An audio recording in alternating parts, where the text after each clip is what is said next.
अस्सलाम वालेकुम, मेरा नाम जहांगीर उमर है और मैं एसपीएम एबटाबाद का स्टूडेंट हूँ। गुज़िश्ता रोज़ मैंने F3 का एग्ज़ाम पास किया है, जिसमें अल्हम्दुलिल्लाह मैंने 92% मार्क्स स्कोर किए हैं। इन मार्क्स का क्रेडिट मैं अपने टीचर सर आमिर और उनकी मैनेजमेंट को देता हूँ, जिन्होंने एक मंथ के टाइम में, जो कि बहुत कम टाइम है, हमें एग्ज़ाम की प्रिपरेशन करवाई और साथ साथ हमें वो मॉक्स और वो टेस्ट करवाए जो कि एग्जामिनर की असल अप्रोच है। So credit goes to sir Aamir Shakoor.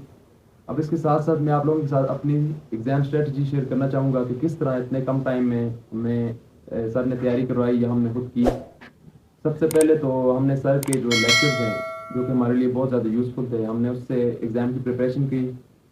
अच्छा, एमसीक्यूज़ और एमसीक्यूज़ की तैयारी हमें सर आमिर ने अपने ऑनलाइन लेक्चर्स के ज़रिए कराई, जिसमें उन्होंने पास्ट पेपर्स के कुछ क्वेश्चन थे, एमसीक्यूज़ और एमसीक्यूज़ रिपीटेड क्वेश्चन, उनसे हमने तैयारी की अपनी एमसीक्यूज़ और एमसीक्यूज़ की। अब आते हैं अपने एग्ज़ाम की तरफ। एग्ज़ाम में हमें क्या क्या चीज़ें आई। तो सबसे पहले जो एमसीक्यूज़ पोर्शन था, 35 एमसीक्यूज़ थे, उसमें मेजॉरिटी जो एमसीक्यूज़ थे हमारे पास वो FA1 FA2 के रिपीटेड क्वेश्चन थे।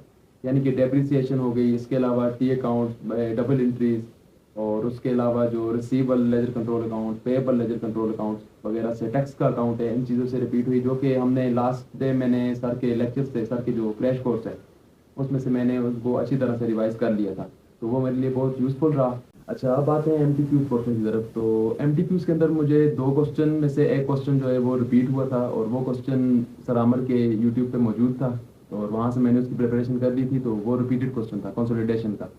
उसके अंदर 3-4 टास्क थे मेरे पास, जिसमें पहला टास्क वो गुडविल फाइंड करना, रिटेन्ड अर्निंग और एनसीआई वगैरह। तो ये सारी चीज़ें बिल्कुल सेम, उसकी जो डेटा था वो सारा रिपीट हुआ था। सेकंड टास्क के अंदर हमारे पास वही सब्सिडरी एसोसिएट और इसके अलावा जो सिंपल इन्वेस्टमेंट के मुताबिक उसने पूछा हुआ था, तो वो चीज़ें भी बिल्कुल आसान थी, तो आसानी से मैंने सॉल्व कर ली थी।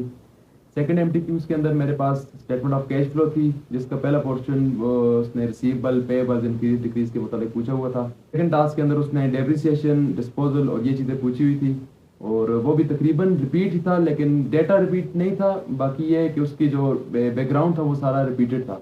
तो वो जो सर की वीडियोस में मैंने देखा था वो मेरे लिए बहुत हेल्पफुल था। तो यही मेरी एग्ज़ाम की स्ट्रेटजी थी जो मैंने आप लोगों के साथ शेयर की। इंशाल्लाह ये आपके लिए बहुत हेल्पफुल होगी।